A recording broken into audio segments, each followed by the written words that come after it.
My name is Elena Reyes. I am 27 years old, and my stepmom changed the locks while I was at school. I had been working on that scholarship application for 3 months. Blood trickled down my temple as my father stood in the corner, arms crossed, eyes flat.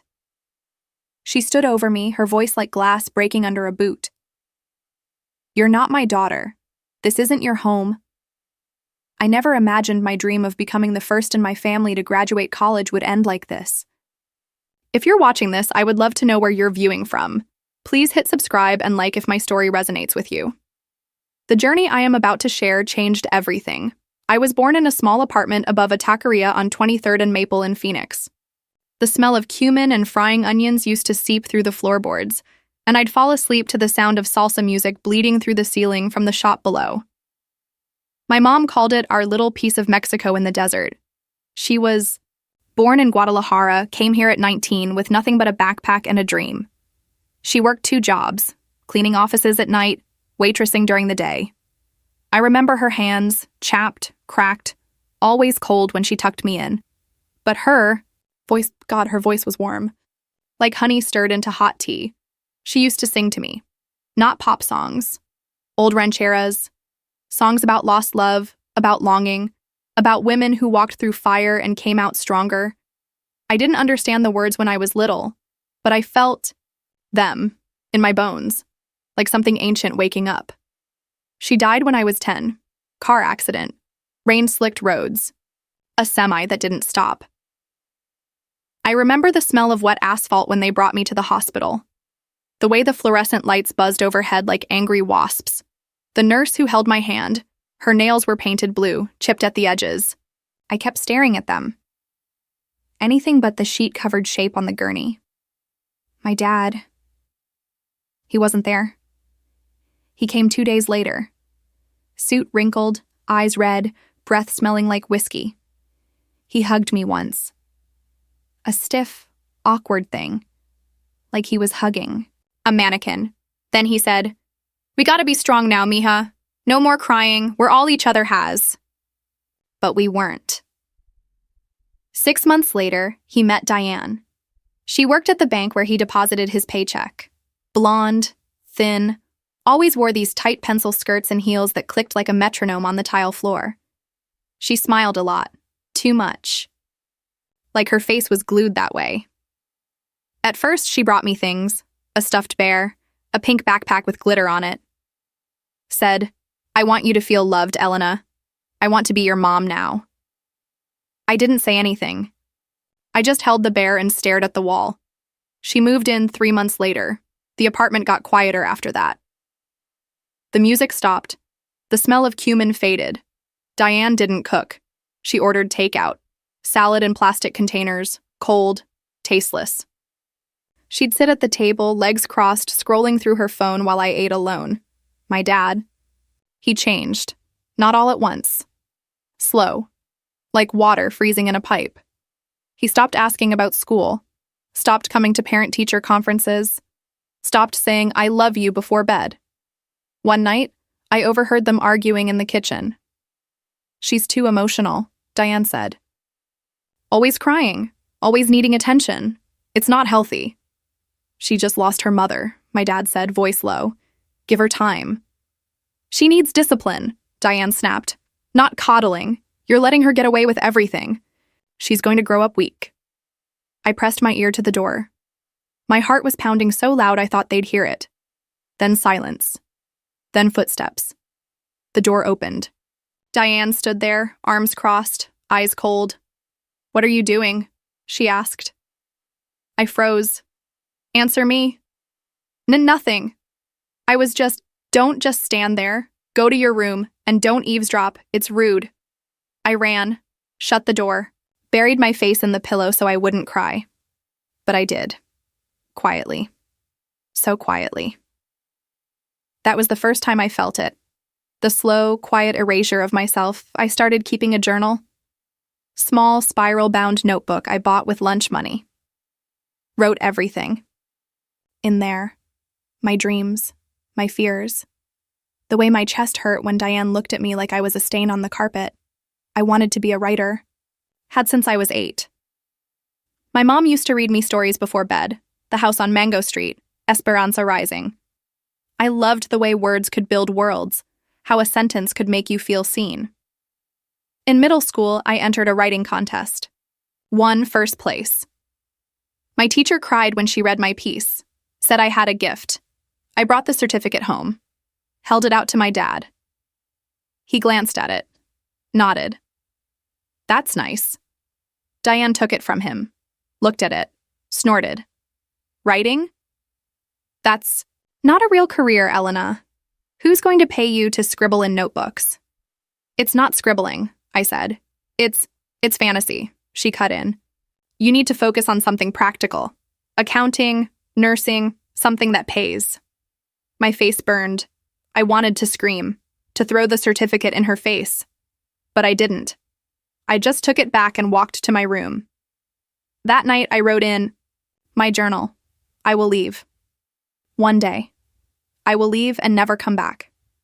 I repeated it like a prayer. High school was worse, survival. Diane controlled everything. The thermostat, the groceries, my clothes.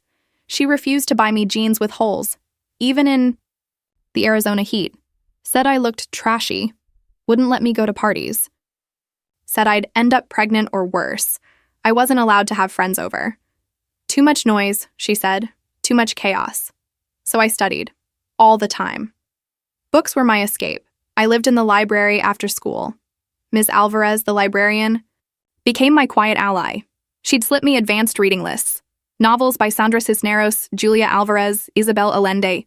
Women who wrote about girls like me, brown, broken, fighting to be heard. You've got fire in you, Elena, she said once. Don't let anyone extinguish it. I nodded, but I didn't believe her, because every day at home was a war of small cuts. You ate the last yogurt? Diane would say, voice sharp. Do you think food grows on trees? Or, why are your shoes by the door? I told you 100 times, put them away. Or the worst, you're just like your mother, emotional, dramatic, no discipline. I stopped talking at home, became a ghost, moved through rooms silently, ate quickly, left no trace, but at school. I bloomed. I joined the literary magazine, wrote a column for the school paper, even started a blog, anonymous under the name Desert Girl. Wrote about grief, about identity, about what it feels like when the person who's supposed to love you treats you like a burden. People read it, shared it. Teachers printed it out and posted it in classrooms. One day, Mr. Thompson, my English teacher, pulled me aside. Elena, he said, you're going to college. No question. I'm going to help you get there. I stared at him. My dad won't pay. He doesn't have to. There are scholarships, grants, I'll help you apply. I wanted to believe him, but the voice in my head, Diane's voice, whispered, you're not good enough. You'll fail. You'll embarrass yourself. Still. I said yes. That's when I started the scholarship application. For the Arizona Future Leaders Grant. Full ride, plus a stipend. For first-gen college students with financial need and a demonstrated passion for writing, I worked on it every night. After homework. After Diane's nightly inspection of the house, checking for dust, for mess, for proof I'd disobeyed. The essay question, tell us about a moment that defined you. How did it shape your path? I wrote about my mom's death, not the accident, not the hospital, the moment after.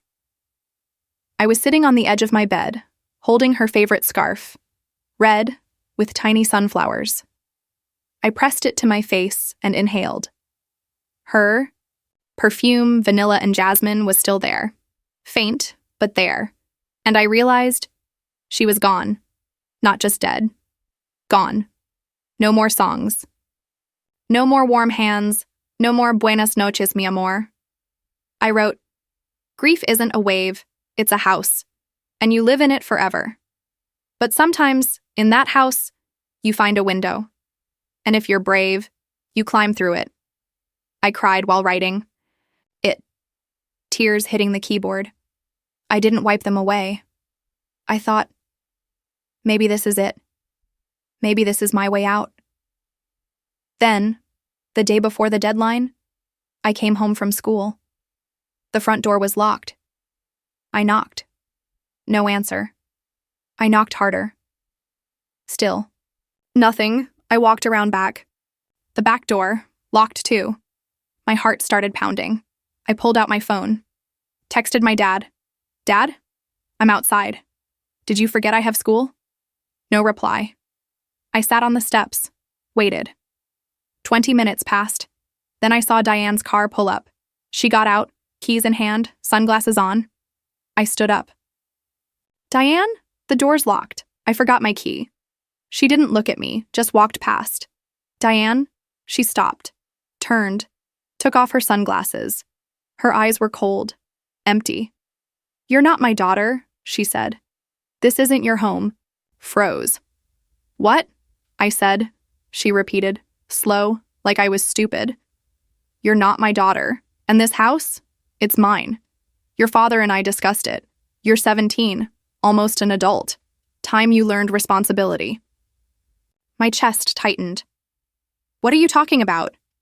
Where's my dad? He's at work. He knows. No, he doesn't. He wouldn't. He does, she snapped. And he agrees. You're disrespectful, ungrateful. You think you're better than us with your little writing, your big dreams. But you're nothing. A burden. A leech. I felt the words like punches. I've been applying to college, I said, voice shaking. The scholarship. Deadline is tomorrow. Good. Luck with that, she said, turning away. Oh, and we changed the locks. Your things are in a box by the curb. I ran around the side of the house. There it was, a cardboard box, my clothes spilling out, my journal, my laptop, my mom's scarf.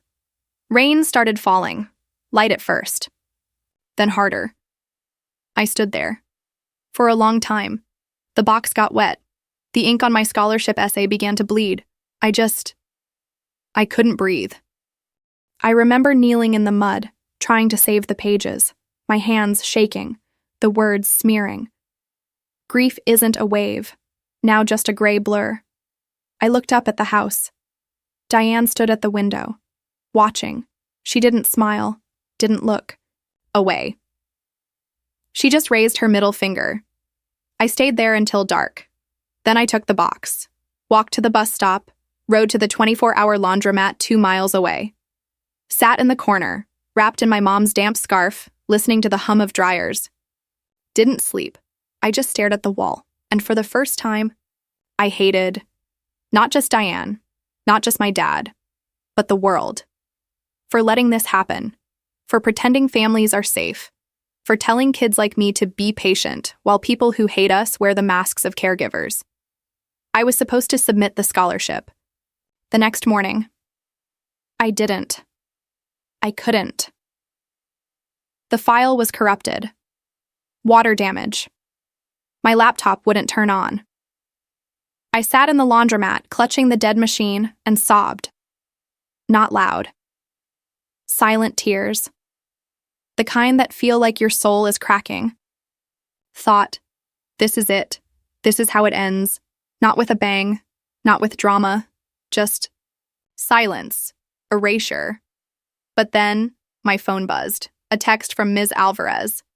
Hey, Desert Girl. Just checking in. How's the essay coming? I believe in you. I stared at the screen. Then I typed back, I can't. They changed the locks. I'm homeless. 3. Dots appeared. Then, where are you? Laundromat on 12th. I'm coming. She showed up 20 minutes later, in sweatpants, hair in a messy bun, carrying a duffel bag. She didn't ask questions, just opened the bag, inside, a toothbrush, toothpaste, granola bars, a blanket, a portable charger, and a USB drive. I saved a copy of your essay, she said, just in case. I looked at her, couldn't speak. She hugged me, tight, like a mother. I've got you, she whispered. You're not alone. I broke. Right. There. On the cracked linoleum, I screamed, not loud, a raw guttural sound, like an animal caught in a trap. She held me, rocked me, didn't let go. When I finally stopped, she said, You're going to submit that essay, and you're going to fight, because you deserve this." I nodded, but I had no place to go. She offered to let me stay with her. I said no, not because I didn't trust her, but because I was ashamed. I didn't want her to see me like this. Broken.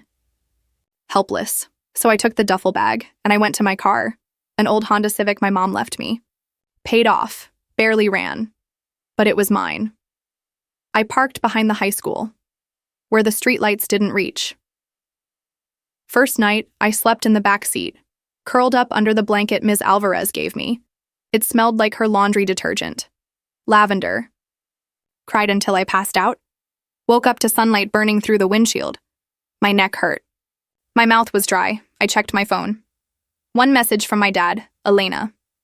"Diane says you left. Call when you're ready to apologize." I deleted it. Then I opened the scholarship portal. Uploaded the essay from the USB, submitted. Just like that. No fanfare. No music, just a click. I sat there, staring at the screen. Then I started the car. Drove to school. Like nothing happened. Because that's what you do when you're invisible. You keep moving. You don't fall apart in public. You save it for the car. For the bathroom stall. For the moments no one sees. The weeks that followed were survival. I showered at the Y. Used the locker room after swim practice. Stood under the water for 10 minutes just to feel clean. Ate at school. Free lunch. Sometimes stole extra apples from the cafeteria. Ate them in the car. Washed my clothes in the laundromat sink. Cold water. No soap. The car became my world. Front seat. Driver's seat pushed back. Blanket on the passenger side for storage. Back seat. Clothes, books, my mom's scarf. Glove compartment, the USB, a flashlight, a knife I bought at a gas station. I carried it everywhere. Not because I thought someone would attack me, but because it made me feel like I had something. Control, power, a way out, if it came to that. People noticed, of course, kids at school, teachers. They'd ask, "You okay, Elena?" I'd smile. "Yeah, just going through stuff at home." They'd nod. Change the subject. No one dug deeper, because that's how it is when you're poor, when you're brown, when you're quiet. Your pain is invisible, or worse, it's expected. Like, it's part of your skin. One day, Mr. Thompson pulled me aside. "You submitted the scholarship," he said. Not a question. I nodded. He smiled. "I'm proud of you." I didn't say anything. Then, "Where are you living?" I hesitated. He didn't push, but his eyes, they held mine, like he already knew. "I'm okay," I said. He nodded. "If you're not, I have a couch." I almost cried, but I said, "Thank you, but I'm okay." I didn't take his offer. Not because I didn't want to, but because I was terrified of being a burden, of being seen, of someone realizing how broken I really was. Then one night, I parked behind the 7-Eleven. It was colder than usual. Winter in Phoenix. Not freezing, but enough to make the car feel like a metal coffin. I wrapped myself in the blanket, tried to sleep. But my mind wouldn't shut up. You're alone. No one loves you. You're going to fail. You're going to end up on the streets. You're going to die like this. I reached for my journal. Flipped to a blank page. Wrote, "I am not a leech. I am not nothing. I am not what she says I am." I wrote it over and over until the page was full. Then I cried. Not silently. Loud. Ugly. Desperate. Sobs tearing out of me like they'd been trapped for years. I didn't care who heard. I just needed it out. When I finally stopped, my throat hurt. My nose was raw. I looked in the rearview mirror. My eyes were swollen. My face pale, but something in me had shifted. A spark. Small. Flickering. But there, I whispered, "I'm not done." The next day, I went to the public library, used a computer to search. "Can you sue your stepmother for kicking you out?" Pages came.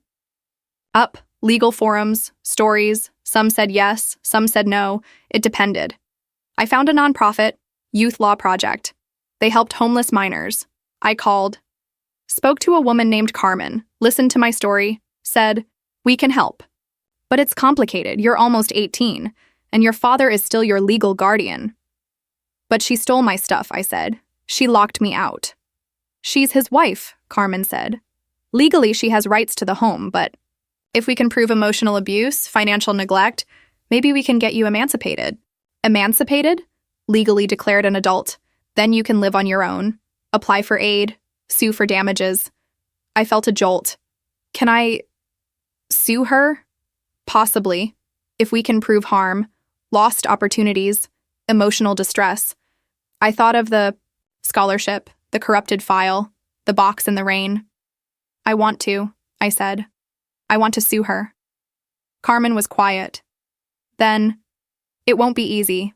Your father will fight it. She'll lie. The system isn't kind to kids like us." Kids like us? Brown, poor, unprotected. I swallowed. "I don't care. I want justice." She sighed. "Come in tomorrow. We'll start the paperwork." That night I drove to the old neighborhood, park across the street, watched the house.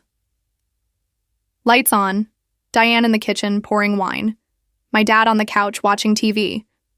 I sat there, for an hour, hating them, but also pitying them because they thought they'd won. They thought they'd broken me, but they didn't know they'd lit a fire. The next day, I met Carmen.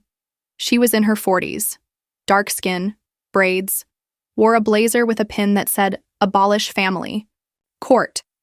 She listened to everything: toxic home, emotional abuse, the lockout, the car. She took notes. Then she said, "We'll file for emancipation, and we'll build a case for civil damages, but we need evidence." I gave her my journal, every entry since my mom died. She read some of it, looked up at me. "You're a gifted writer," she said. This is powerful." I didn't say anything. Then she asked, "Do you have the laptop? The one that got wet? Can we try to recover the data?" I nodded. She took it, sent it to a forensic tech. 2 weeks later, she called. "We got some files back, including a draft of your scholarship essay. And something else." "What?" Voice. "Memos. You recorded yourself reading parts of your journal." I didn't even remember doing that, but it was there. My voice, raw, shaking, talking about Diane, about the loneliness, about the night I found out I was accepted to the writing program at ASU before the laptop died. "I got in," I whispered in the recording. "I actually got in, but I can't tell anyone. They'll just ruin it." Carmen played it for me. I covered my face. She said, "This is gold. This is proof." We filed emancipation hearing set for 6 weeks. I had to appear in court, wear a blazer, tie my hair back. My dad showed up. Diane, too. She wore a black dress. Looked like she was attending a funeral. My dad wouldn't look at me. The judge was a woman, late 50s, glasses, calm voice. Carmen presented the case. My journal. The voice. Memos. Testimony from Ms. Alvarez, from Mr. Thompson. The school counselor confirmed I'd been using the staff bathroom to change clothes.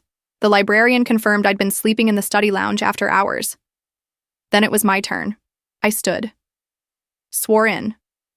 The offer, judge said, "Tell us, Elena, in your own words, what happened." I took a breath and I spoke. Not from notes, from memory, from my bones.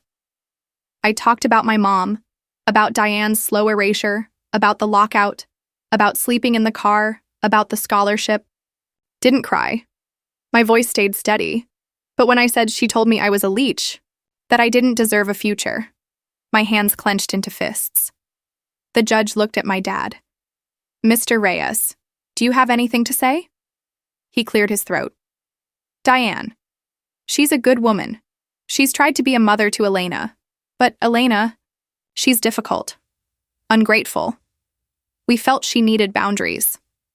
The judge turned to Diane. "And you?" "I love my husband," she said, "and I tried to love her. But she rejected me at every turn. I had to protect our home." The judge looked at me, then at the file, then back at me. "Elena," she said, "you've shown remarkable strength. The court grants your petition for emancipation. You are hereby declared an adult under Arizona law." I didn't move. I couldn't. Carmen squeezed my hand, then the judge added, "And the court finds probable cause for civil damages. Trial date. Set for 3 months. We won. Not all of it. But enough. I got emancipated. I could sign leases, apply for aid, file taxes." Carmen helped me get into a youth shelter. 6 months, shared room, but a bed, a shower, a desk. I applied for every scholarship I could find, wrote new essays, told my story. Not for pity, for truth. And I won. Not the Arizona Future Leaders Grant, but 3 others, enough to cover community college. I started at Phoenix College, took creative writing, psychology, sociology, worked part-time at a bookstore, saved every dollar.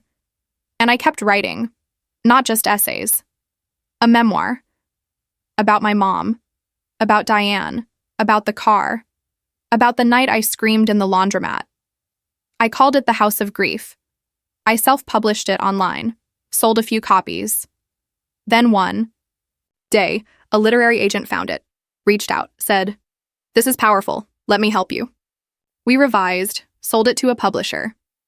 The day I signed the contract, I bought a new laptop, sat in a cafe, typed, "This book is dedicated to my mother, who taught me that love is a verb, and to Ms. Alvarez, Mr. Thompson, and Carmen, who showed me it. Still exists." Then I sued Diane. The trial was brutal. She lied, said I was violent, that I threatened her. My dad backed her up, said I had issues. But the evidence? My journal, the voice memos, the teacher testimonies, the fact that I'd been accepted to ASU, proof of lost opportunity. The jury came back in 2 hours. Verdict: guilty of emotional abuse and property damage, awarded me $75,000. I didn't cry. I just nodded. Then I walked out. Found a quiet park, sat under a tree, looked at the sky, and for the first time in years, I felt light. Not happy, not healed, but free. I used the money to finish school, moved to Tucson, got my degree. Now I teach writing at a community center to girls like me. Brown, quiet, hurting. I tell them, your voice matters, your pain is not a weakness. It's a map. Some of them cry. Some hug me. One girl, Maria, handed me a poem she wrote. It began, "I am not a leech. I am not nothing. I am not what she says I am." I recognized it. From my journal. From that night in the car. I looked at her and I smiled because I finally understood. The fire Diane lit? It wasn't for destruction, it was for rebirth. And I am the phoenix. I stayed in that car for 4 months. 4 months of waking up with my neck twisted, the taste of stale air and fast food wrappers stuck in the back of my throat. 4 months of checking the rearview mirror before I stepped out, like I was doing something illegal just by existing. 4 months of counting every penny, every mile on the odometer, every hour until the sun came up and I could pretend, just for a little while, that I was normal. The shelter came later, after the emancipation hearing. But before that, it was just me and the Honda, and the silence, and the cold. Winter in Phoenix isn't supposed to be cold. People laugh when you say, that, it's desert, Elena. But at 4 a.m., when the wind slips through the cracked windowsill and your breath fogs the glass, cold doesn't care about geography. It just is. I remember one night, January 12th, I think, rain started falling. Not the usual drizzle, a downpour. Thunder cracked like the sky was splitting open. The car smelled like wet carpet and old fries. My blanket was damp. My shoes were soaked through from walking back from the library. I sat there, shivering, listening to the rain drum on the roof. And then, my phone buzzed. A notification. Scholarship status, under review. I stared at it. That essay, the one about grief being a house. The one I'd written with tears on the keyboard. The one Ms. Alvarez saved. It was still alive. I pressed my forehead to the steering wheel and whispered, "Please, Please let this work. But even as I said it, I knew. It wasn't enough. Even if I got the scholarship, I had no address, no stable home, no one to vouch for me. Colleges ask for transcripts, yes. But they also ask for proof of residency. Proof of guardianship. Proof that you're someone, and I wasn't. Not to them, not to the system. I was a ghost with a GPA. I tried to apply for financial aid anyway. Filled out the FAFSA. Hit submit. Error message. Parental information required. I stared at the screen. Typed my dad's name. Invalid. Contact support. I called. Spent 40 minutes on hold. When I finally got through, the woman said, "You need your legal guardian's signature or tax information." "He won't give it," I said. "He kicked me out." Silence on the line. Then, "I'm sorry. Without that, we can't process your application." I hung up. Sat in the parking lot of the community college, watched students walk in, laughing, backpacks slung over their shoulders, parents waving goodbye from nice cars. I wanted to scream. Instead, I opened my journal. Wrote, "I am 5'4", 112 pounds. I eat 2 meals a day if I'm lucky. I haven't had a hot shower in 11 days. I am smarter than 92% of the kids in my class. I have a 3.9 GPA. I speak English and Spanish.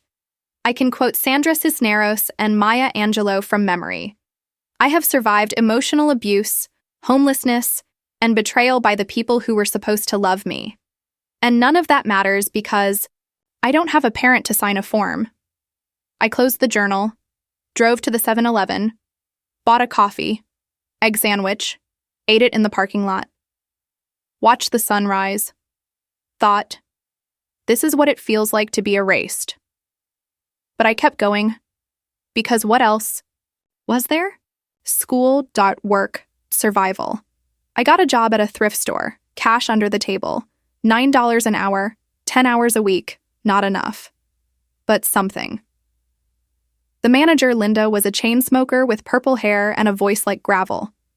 She didn't ask questions, just handed me a smock and said, "Sort the clothes.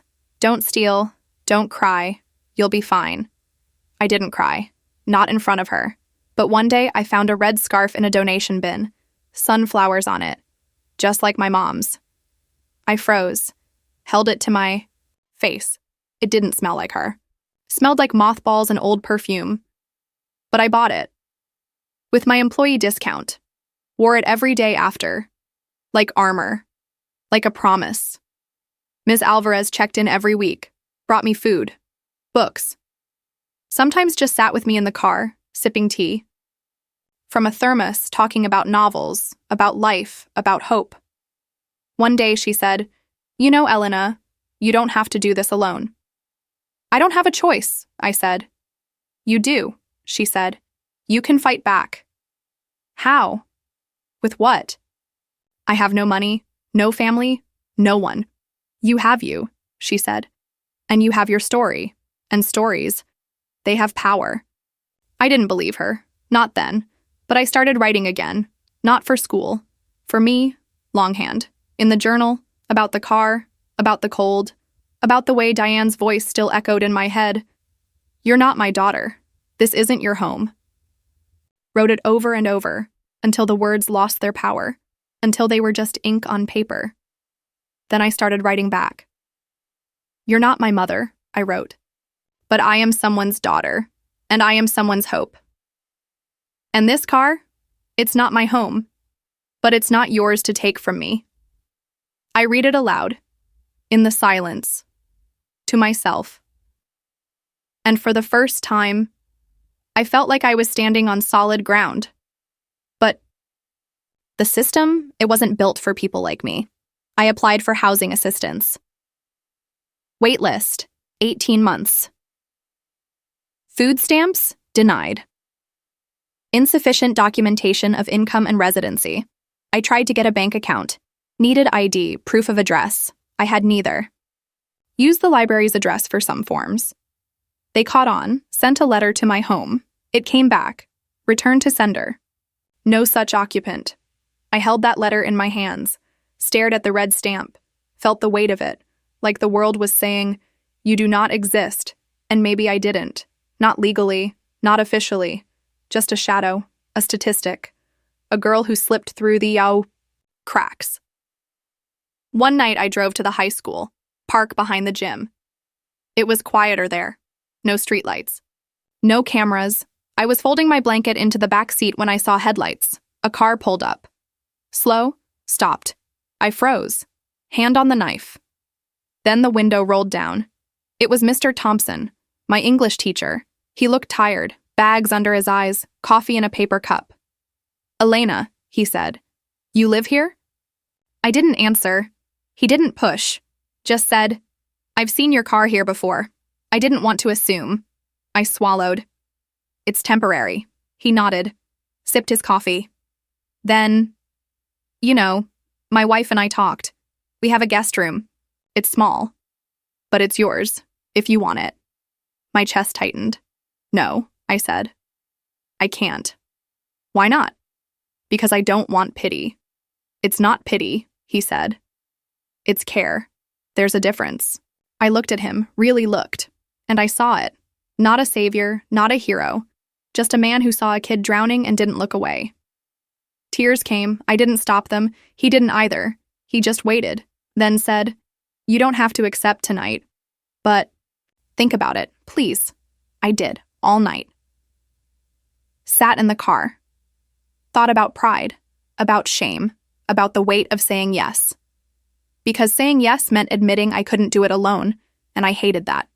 I wanted to be the girl who pulled herself up by her bootstraps, who didn't need help, who didn't cry. But the truth? I was exhausted. My body ached. My mind was frayed. I was surviving, but I wasn't living. So the next day, I went to his house, knocked on the door. His wife, Sarah, answered, smiled, hugged me like I was family. They showed me the room, small, blue walls, twin bed, desk, lamp. "I used to keep my art supplies here," Sarah said. "Now it's yours." I touched the desk. Wood was smooth. I sat on the bed. It creaked.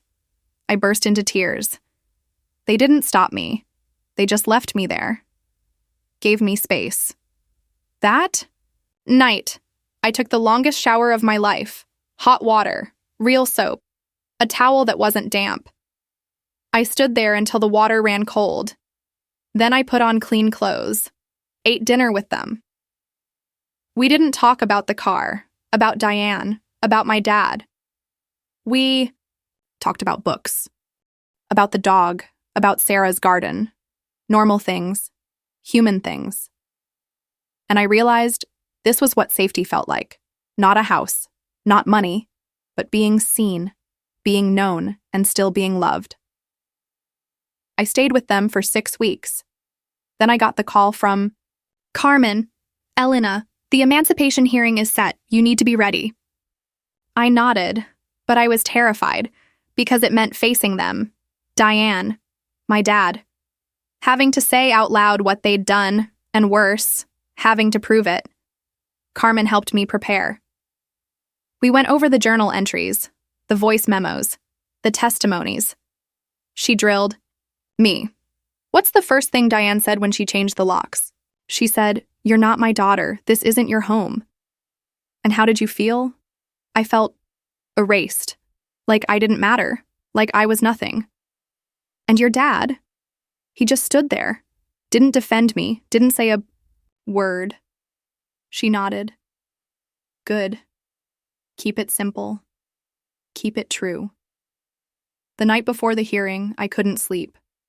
I sat on the edge of the bed, looked at my mom's scarf, whispered, "I wish you were here." Then I opened my laptop, wrote a letter, not to her, to me. "Dear Elena, you are not a leech. You are not nothing. You are not what they say you are. You are a writer, a fighter, a survivor. You have walked through fire and your skin is scarred, but your heart is still beating. And that means you're still alive. And as long as you're alive, you can fight. So fight. Not for them, not for approval, for yourself, for the girl who cried in the laundromat, for the girl who slept in the car, for the girl who still believes in stories. You are enough. Always have been. I printed it, taped it to the mirror, so I'd see it in the morning. The day of the hearing, I wore the blazer Ms. Alvarez lent me. Black, fitted, made me feel like I mattered. Carmen met me outside the courthouse. She squeezed my arm. You've got this. I walked in, saw them, Diane in a tailored suit, hair perfect, lips red, my dad in a button-down. Looked older, tired. He glanced at me, looked away, like I was a stain. The courtroom was small, wood paneling, fluorescent lights. I sat next to Carmen. Diane and my dad sat across the aisle. No words, no eye contact. The judge came in, called the case. Carmen presented first. She laid out the timeline. My mom's death, Diane's arrival, the emotional abuse, the lockout, the homelessness. She played the voice memo. My voice shaking. I got in. I actually got in. But I can't tell anyone. They'll just ruin it. The judge listened. Eyes on Diane, then on my dad, then on me. Carmen called Ms. Alvarez. She testified about the journal, about the blog, about finding me in the laundromat. Then Mr. Thompson, he talked about my writing, about my grades, about seeing my car behind the school. Then the school counselor confirmed I'd been using staff facilities. Carmen turned to me. Elena, please take the stand. I stood, swore in. The judge said, tell us, in your own words, what happened. I took a breath, and I spoke. Not fast, not emotional, just true.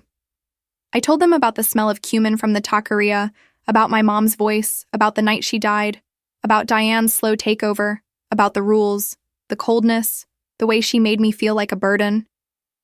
I told them about the scholarship, about the laptop, about coming home to locked doors, about the box in the rain. I knelt in the mud, I said, trying to save the essay. The ink was bleeding, and I thought, this is it. This is how my future ends. Not with a bang. With silence. The judge's pen stopped. She looked at me. And after? She asked. I slept in my car, washed at the Y, ate at school, applied for emancipation. Why? Because I had no one else. Because I needed to survive. Because I deserved to exist. Silence. Then she turned to my dad, Mr. Reyes. You're her legal guardian. Why did you allow this? He cleared his throat. Diane. She felt unsafe. Elena was disrespectful. We thought she needed boundaries. Boundaries? The judge said. Or punishment? He didn't answer. She turned to Diane. You changed the locks, threw her belongings in the rain, called her a leech. Is that accurate? Diane crossed her legs. I protected my home. She was out of control. No respect. And her future? Her education? She had opportunities. She chose to throw them away. The judge looked at me, then back at the file, then at the clock. Recess for 15 minutes. We stepped out. Carmen gripped my hand. You did good. I nodded, but I was numb. Back inside. The judge adjusted her glasses.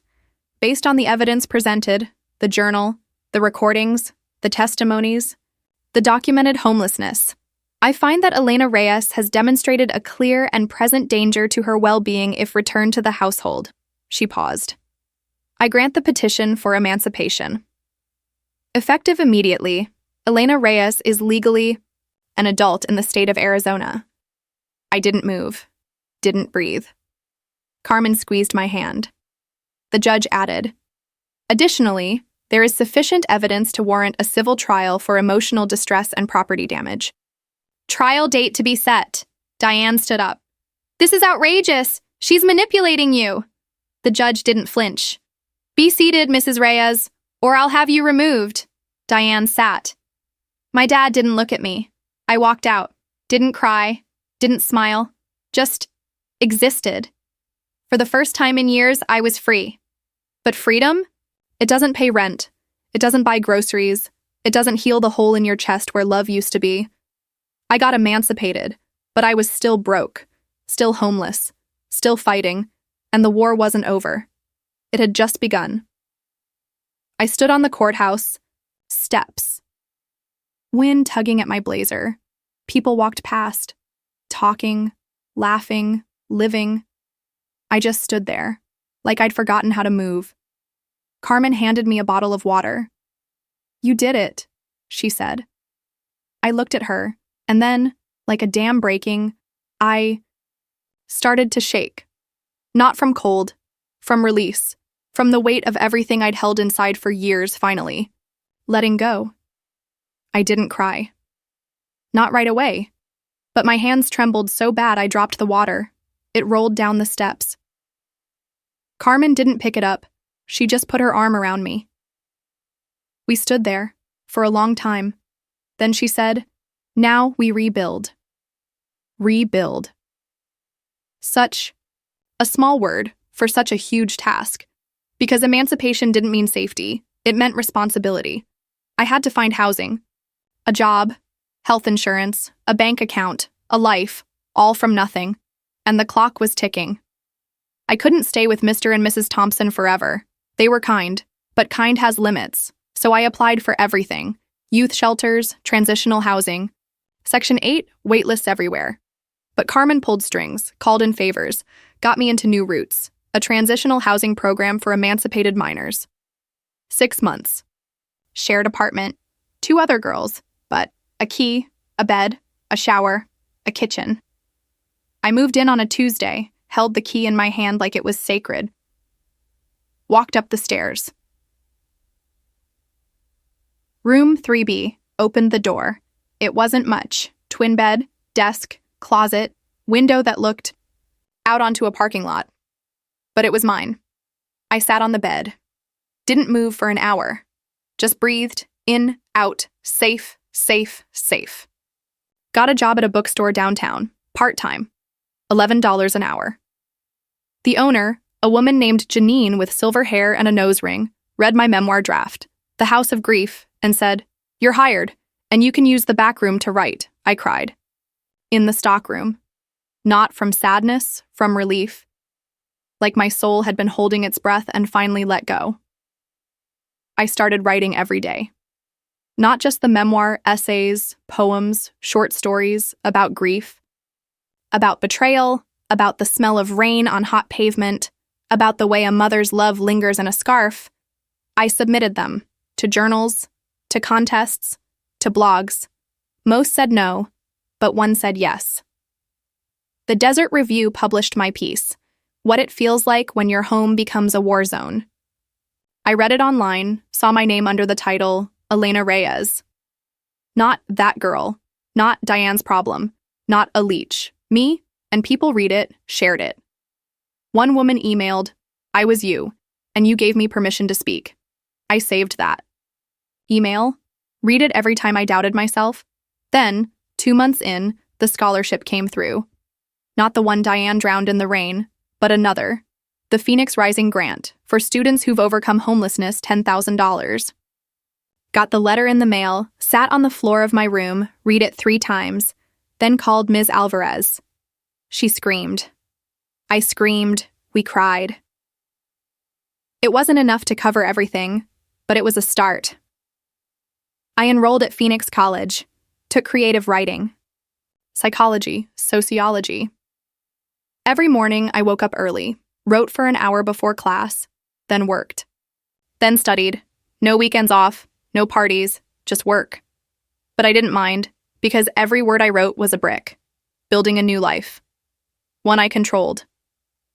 Then, 3 months before the civil trial, my laptop died. Not water this time. Battery failure. And, with it, everything. Drafts, notes, research, the full manuscript of The House of Grief. Gone. I stared at the black screen. Felt the panic rise, like I was back in the car, back in the rain, back in that moment when everything was taken from me. I didn't move, just sat there. Then, without thinking, I picked it up and I smashed it against the wall once, twice, 3 times. Plastic shattered, keys flew, screen cracked. Stood there, breathing hard, hands shaking. Then I fell to my knees, and I sobbed, not quietly, not neatly, ugly, raw, needed, because it wasn't just the laptop. It was the symbol, the thing that held my voice, my truth, my future. And now, gone. I thought, she wins. Diane wins. She broke me. Again. But then, a knock. Janine from the bookstore. She'd heard the crash, she walked in, saw the pieces. Didn't say, it's okay. Didn't say, you can fix it. She just sat beside me, on the floor, in the mess, and said, tell me what you wrote. So I did. From memory. The opening line, grief isn't a wave, it's a house, and you live in it forever. Then the next. And the next, I told her the whole story, about my mom, about Diane, about the car, about the night I screamed in the laundromat. She listened, didn't interrupt. When I finished, she said, write it again. I can't, I whispered. It's gone. No, she said. It's here. She tapped my chest. And here. She tapped my head. You don't need a laptop. You need courage. So write it again. By hand. On napkins. On receipts. But write it. I looked at her. And something in me shifted. Because she was right. The words weren't in the machine. They were in me. So I bought a notebook. Plain, spiral bound, like the one I had as a kid, and I started over. From the beginning. 1 page a day, sometimes 1 sentence. But I wrote, and as I wrote, I healed. Not all at once, but in pieces.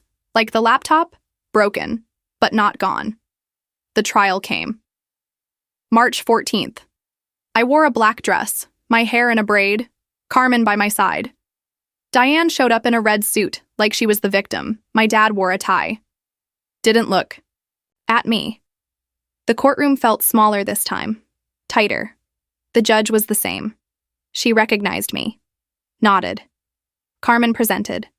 My journal. The voice memos. The testimony from the thrift store manager. From Janine. From Ms. Alvarez. Then, me, again, I told the story. But this time I wasn't just surviving. I was claiming my pain, claiming my truth, claiming my worth. When I said, she told me I was a leech, my voice didn't shake, it roared. And when I said I lived in my car, I washed in public bathrooms, I ate scraps, and still I got straight A's. I wrote, I fought. I lived. The courtroom was silent. Even Diane. Even my dad. The jury deliberated for 2 hours. Then the 4-person stood. We find in favor of the plaintiff. Damages. $75,000 for emotional distress, for property damage, for lost educational opportunities. I didn't cheer, didn't cry, just exhaled. Like I'd been holding my breath for 17 years. I used the money to finish school. Moved to Tucson. Got my degree in creative writing. Then, wrote The House of Grief all over again. Published it. It didn't become a bestseller, but it found its people. Girls in cars, kids in shelters, survivors of silent abuse. They wrote to me, you gave me hope. I'm not alone. I'm writing my story too. I teach now. At a community center, every Tuesday and Thursday. We write. We share. We heal. One girl, Maria, came to me after class, handed me a poem. It began, I am not a leech. I am not nothing. I am not what she says I am. I looked at her, and I saw me, in her eyes, in her voice, in her courage. I hugged her tightly, and I whispered, you're going to be okay, because I know now. Healing isn't a finish line, it's a practice. It's waking up every day and choosing yourself.